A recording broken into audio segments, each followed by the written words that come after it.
150 miles per hour in this 195,000 mile RS4.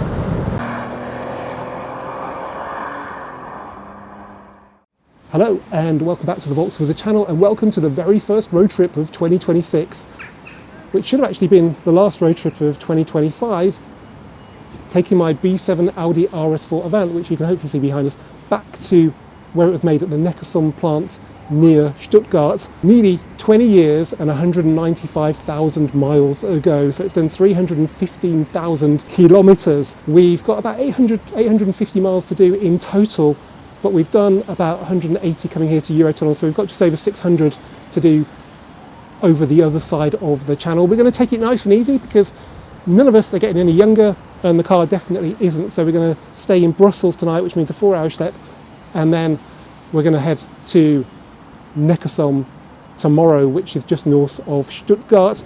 In this video you'll see some cool hotels if you're looking for stopovers either in Belgium or Germany. Some of them are brand new, you'll never have heard of before. You will see the Audi Forum at Neckarsulm, which is a visitor centre not many people actually go to, and you will see an interview with an engineer who actually worked on the B7 Audi RS4 Avant when it was brand new. That should be really cool. I've got my wife with me, Kate. Hello. Who'll hopefully play a bigger part in these road trip videos this year. So let's get into Project RS4 and go to Neckarsulm. But not before we have a look at that very lovely police Touareg over there. There's a few of those in the West Midlands. That's a serious piece of kit. Okay, we're in that limbo bit I hate between passports and getting on the train. And as usual, we are delayed by 25 minutes. Anyway, on a different note, why is this lane completely full of Kias and Hyundai? So have a good look. HK reg on that one, but then KX21, very same plates. Another HX there, KX21 again. There's a couple of Hyundais there, but it's mainly Kia Niros all the way to the end of that lane, I think. Where are they going? Are they going on a Hyundai and Kia owners road trip? Okay, we've just arrived in Calais, and I think it's a good time just to tell you what it's like to road trip in a 20-year-old RS4. Firstly, the cup holder, of which there is only one. It was probably nicely engineered back in the day, but it's a bit loose for this thermal mug. It's better for like a Costa coffee, but with this it feels like if you go over a speed hump it's going to come flying out, which isn't so good. The infotainment system is, as you didn't expect, dated, but somebody with a lot of sense fitted this Berry take and talk thing, which is official Audi, that you can connect your phone to with Bluetooth. And if you do that, which it does automatically if you set yourself up correctly, go into source on here and select aux. You don't have to mess around with it. Plug your phone in, keep it on charge with this, remember these? 12-volt adapter, and then you can charge your phone up and have the instructions from Waze coming out of the head unit. And I'm using, by the way, a Mega Mount, which seems to work really well in this air vent. What else? Seats. These are the comfort seats, not the bucket seats, and they're super comfy, aren't they, Kate? Very. We've just reclined them for the journey electrically. Which isn't a big deal, but it is when you've been road tripping in a 718 GT4. Other than that, it's quite revvy at speed, so at 70 it's doing 3,000 RPM. You wouldn't know, it's really, really quiet, which is important on long trips, but the MPG just get hurt by that, so 25-ish at 70, not so good. If you do 50 to 60, you get 30 though, which I guess is quite good. That's it. Sunroof is nice to have in this car for a bit of light. But yeah, it doesn't feel like an old car, although you wouldn't want to be sitting in the back. We aren't the tallest people, but there is the amount of room between the seat and Kate's seat back is probably that much, which would not be comfy on a long journey. That's one thing they really improved with the later cars.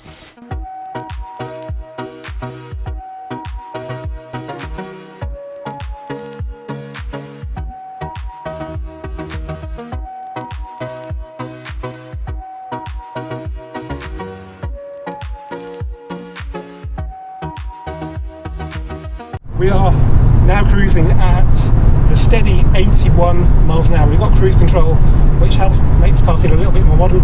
You can see on Waze 81 is not red, which means it's legal. It's 130 kilometers per hour. It's not really raining at the moment, so that's the speed limit on this road.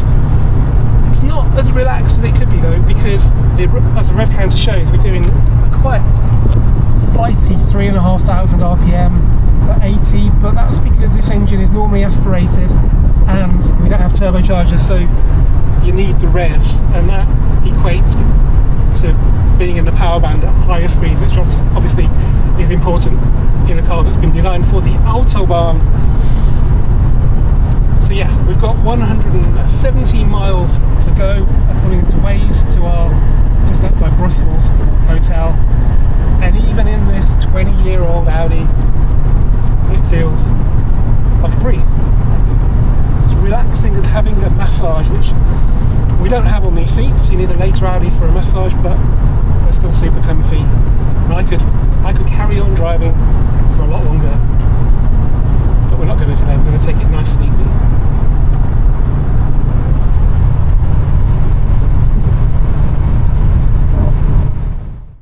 Okay, welcome to Yabeka Services, just south of Bruges on the infamous A40 motorway that goes right across from, I guess, Calais all the way to Cologne and probably on to Poland or somewhere like that. I just thought I'd give you a quick reminder on the car. So I bought it in August 2025 for about just under £7,000.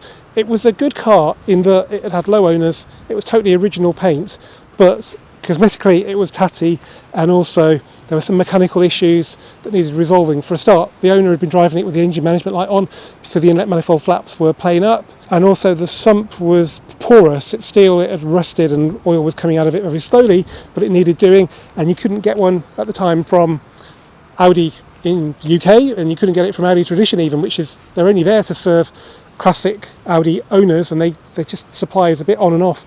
So he got fed up. You can't find them, grind them. He got fed up and sold it to me. I did the inlet manifold. It took a lot of effort, but I got there in the end, replaced all the vacuum valves.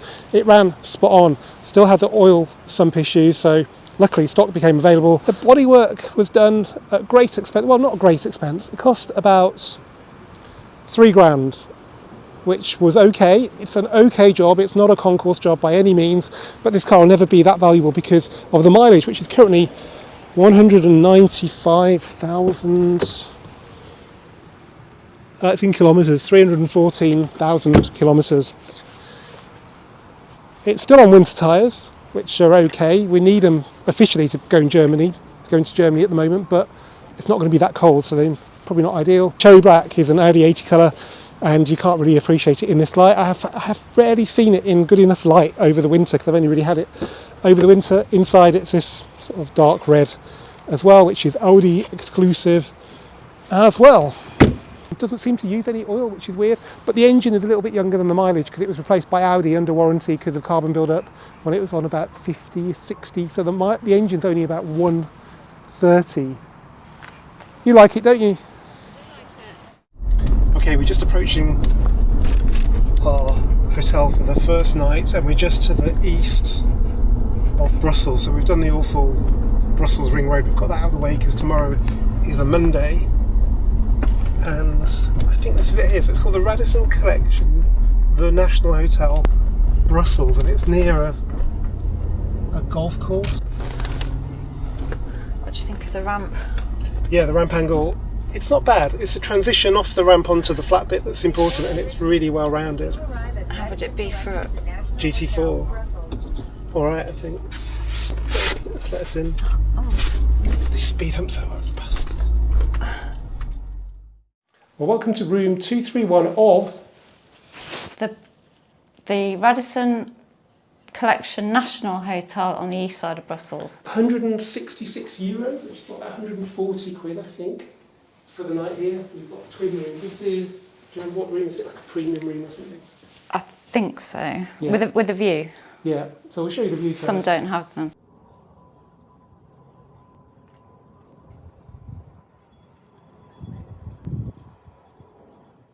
Okay, we've been for a swim, We have. which always works wonders after a day on the road. Really hungry now. Yeah, it's given us a crazy appetite. So we're in the Stoke Grill House, which is built into the hotel. We're having cheeseburgers, and the healthy bit is this spinach with some loads of cheese in it, which probably isn't very healthy at all. Welcome to day 2 of the Can We Get My Stupidly High Mileage B7 Audi RS4 Avant back to the factory where it was built road trip video. Today we've got about 6 hours on the road. We have got Belgian motorways, we have got the German de-restricted autobahn, we've got some country lanes as well as we get closer to our destination in Neckarsulm later on. Today, the hotel here near Brussels, the Radisson Collection, what's it called again, Kate? Radisson Collection National Hotel. Yeah, it's been great. This room, which wasn't expensive, has been the perfect hotel room. I think one of the best we've ever stayed in. And then you've got this amazing view as well, this very relaxing golf course. So yeah, it's a shame to leave, but we've got an interesting one again tonight. But I don't think it will necessarily be as relaxing as this one. Car's been spot on so far. I did check the oil last night and it was actually a bit lower than I thought. So whether it's actually losing oil or burning oil, I'm pretty sure we're going to find out later, so stay tuned for that. But now, I think we need to get some breakfast, don't we, Kate? Definitely.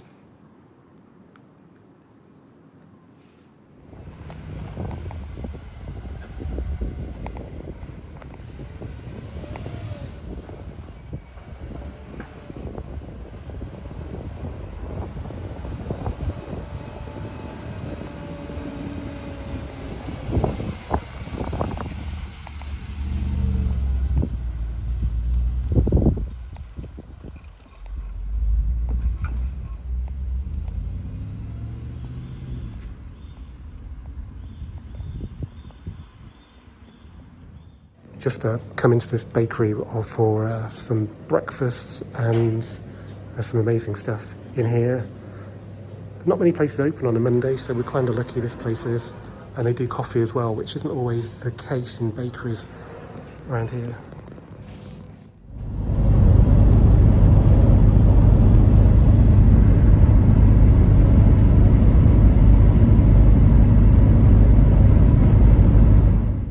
First fuel stop, and we're doing the automatic filling where you lock the lever in position, which isn't allowed in the UK apparently. 172 super 98, which is about 150, 145 in pounds. So not too bad. We're just on the E42, just north of the German border. Fuel's about 15 to 20% cheaper in Belgium, so it's definitely worth filling up here. This little station is just off the E42, which is just the other side of those trees. That's the main motorway from Liège down to Prum and into sort of Germany. Okay, we are just crossing into Germany, which is obviously an important moment. What's interesting is that in the past you wouldn't have really noticed, but now they're slowing us down to about 40 miles an hour, actually 40 kilometers an hour, and there's some sort of polytunnel that's popped up as well, which is clearly some sort of border control thing. 20 kilometers an hour now. 20 kilometers.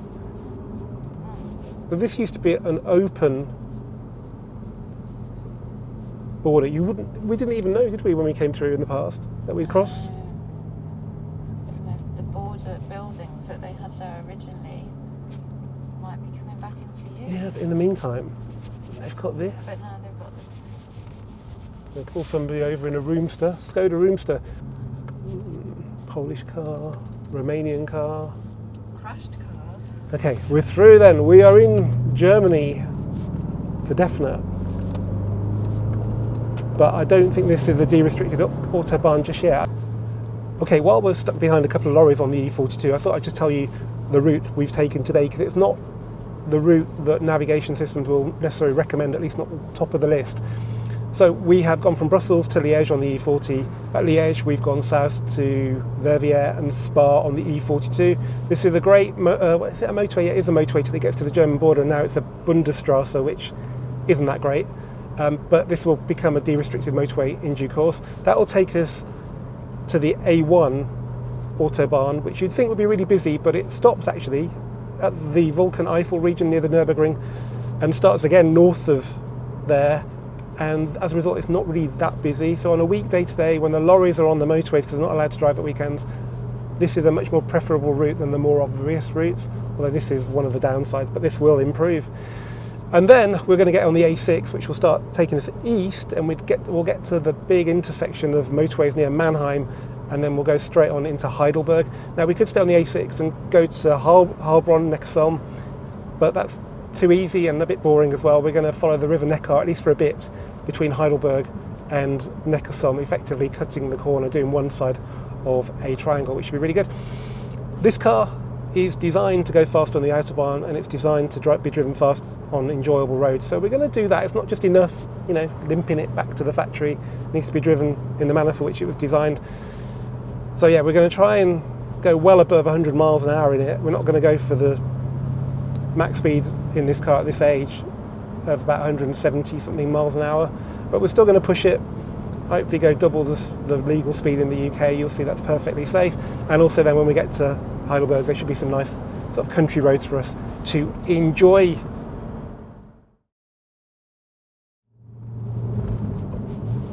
Okay, well, this is where the one lane becomes two, where the lorries move to the right, where the signs become blue, and the sign you want, white circle with a black stripe.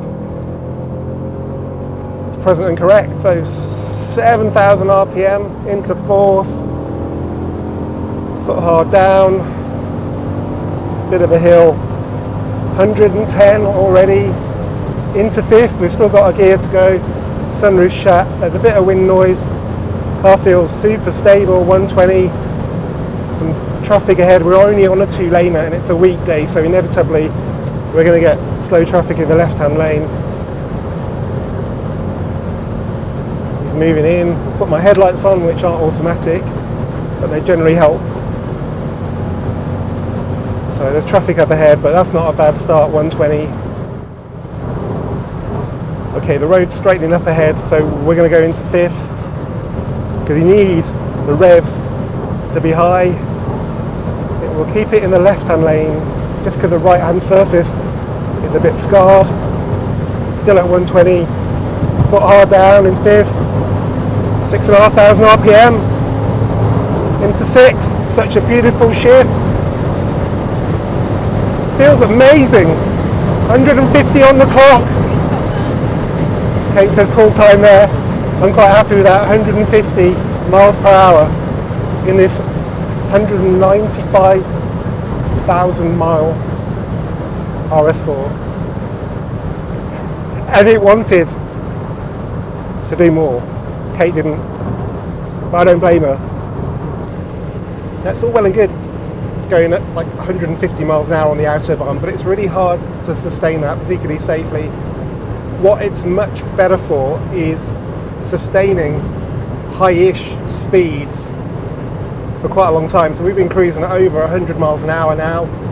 We're doing 106 right now, and it feels perfectly safe. Kate's eating her Brötchen sandwich and is perfectly relaxed, and you know, this car is well up to the job. There's probably a bit more wind noise. I don't think it's the... Actually, yeah, there is a bit more noise from the sunroof, but it feels really good and still feels really fast. What's surprising is how good these Koni dampers feel on this car at these kind of speeds. They feel a bit stiff in the UK, but out here, especially at these speeds where keeping all this weight in check really matters, they feel spot on. And they're not too stiff at these kind of speeds as well, so you're not upset by every expansion joint. Yeah, you can sit at 106 miles an hour all day long. And cruise control is actually quite nice for that.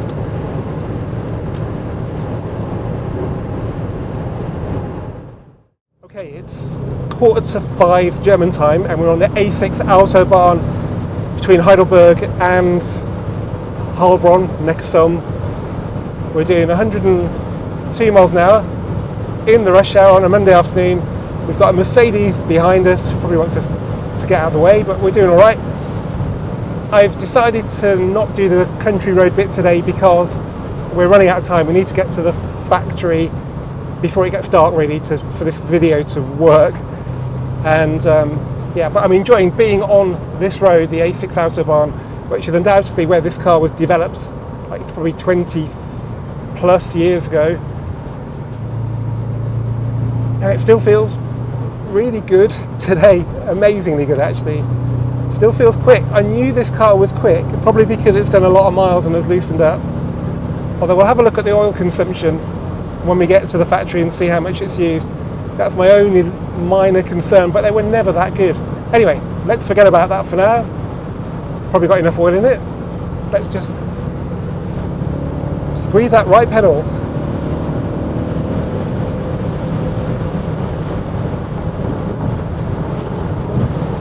What a good test of the suspension. You wouldn't want to bob around like that at 120 miles an hour in a GT4, and we're into 120 clicks now, so let's ease off. What a car! What a car! It's very impressive.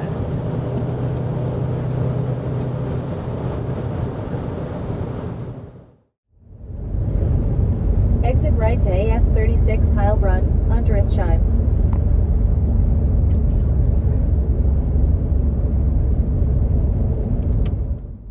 Turn left on Neckardelstrasse.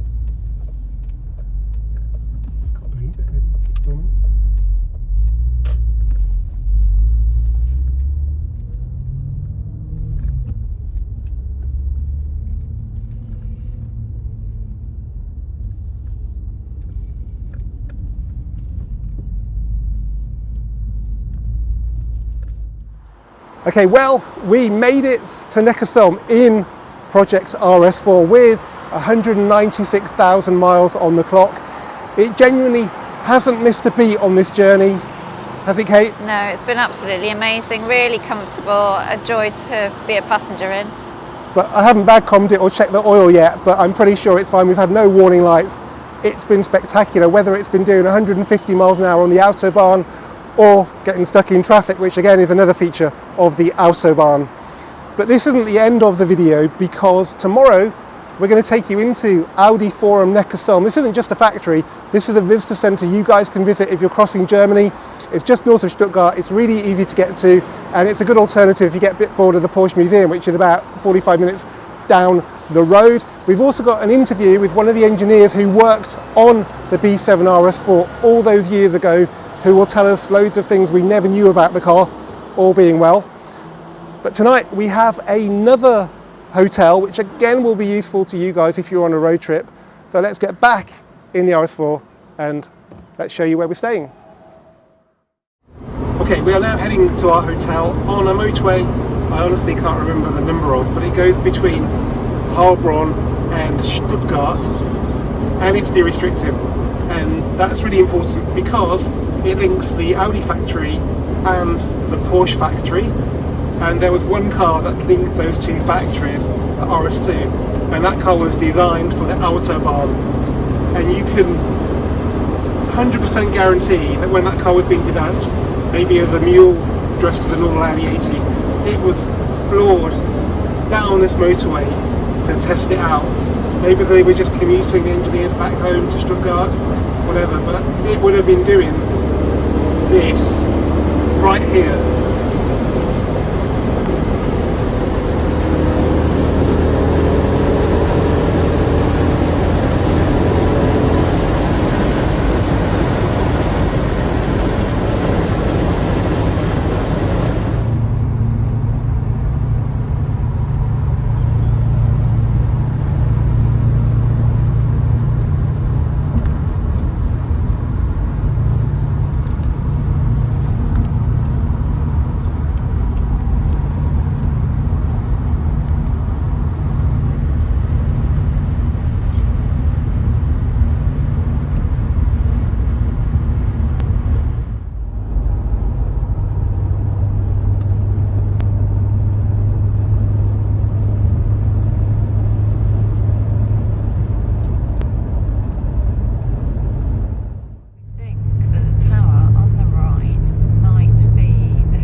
down next to the Porsche dealership. Okay, I just thought I'd check the oil, so I'll give you the full story. We left the UK with, not up to the max, somewhere in between mint and max. I changed the oil back in November. I've done a few hundred, well, actually probably over 1,000 miles in the car since, not added any oil. It had probably gone down a bit since then, but not much, and I wasn't thinking I'd need to put any in for this trip, which I did, because when we got to Brussels last night, it was right on the bottom of the OK zone, so it was ready for some more oil. So I put in about 600 mil yesterday. I don't think I checked it actually after that, or maybe I did. It was very close to the max, so it wasn't overfilled, was about as full as it could go. Let's see where we are today. So we've done a few hundred miles today. We've done 150 miles an hour. We've done 100 miles an hour. We've done 7,500 RPM. Where are we? So the engine's hot and it's been off for 2 minutes, which is what you want. So let's just wipe that. The oil is really clean as well, which is again a good sign. So it makes it very hard to see it on the dipstick, but hopefully you can just see there. It's sitting really just above the gauze bit, which is don't add any more oil section. So whilst it probably does use, oops, I've dripped it on that really clean. This car park is amazing. Whilst it's probably not as good as I initially inferred that it doesn't use any oil, because that would be weird for this engine. Its oil consumption is really not bad at all, and some newer cars with far lower mileage are much more consuming of oil. So this is a great car and this is a fantastic engine. Though I should point out, the car's done nearly 200,000 miles, the engine's done about 140, but that's still quite a lot of miles. This is a dream car park. So it's nicely lit, it's really clean, it's not like bare concrete like a lot of hotels. It's really quiet, which is really unusual, so it's really good for filming videos. And there's a very big Porsche thing going on here, so that's a factory car of some sort. But the Porsche Center Stuttgart, which is kind of, you know, like probably the main one in the world, I guess, in many ways, is right above us. So I wonder if there's still a Porsche link with a hotel, like they own the building. And around here, not the way you should be walking, is a little compound full of Porsches, including a rather crashed Spider, a really cool peppermint, what's that, 992, going with the number plate, and that's quite a nice GT4 981. Welcome to room 2010 of the Radisson Blue Porsche Design Tower in Stuttgart. And it's a big tower, 23 floors. It was built in 2023. I thought it was older because it's got a real 90s feel about it, like it was a converted office block, but it's not. Porsche own a lot of the office space in here, but the top, most of the top is this Radisson Hotel. As you can see from the 20th floor, it's quite high, so if you've got vertigo, don't come here. Interestingly, you can kind of open the doors. I say interestingly because Ferdinand Piech, who was, I think, married to the Porsche family, famously used to travel around the world with a toolkit so he could open hotel windows to get fresh air. So they've incorporated that into this hotel, maybe as a tribute to the man himself. Now, originally we booked a hotel with a vineyard view, but they gave us this upgrade to a junior suite, which has been all right. But we have this view of the sprawling industrial metropolis that is Stuttgart, which seems to be highly dominated by Marley Signs, the car parks manufacturer. Now, you saw the car park earlier in the video, and it's brilliant, but it is limited in spaces, and we have had to park in the Ibis budget down there. So hopefully the car's in one piece still. Matthias has just got his phone out to show me his car. It is Matt's Polar, so it's a frozen finish, brand new finish that's available through Audi exclusive.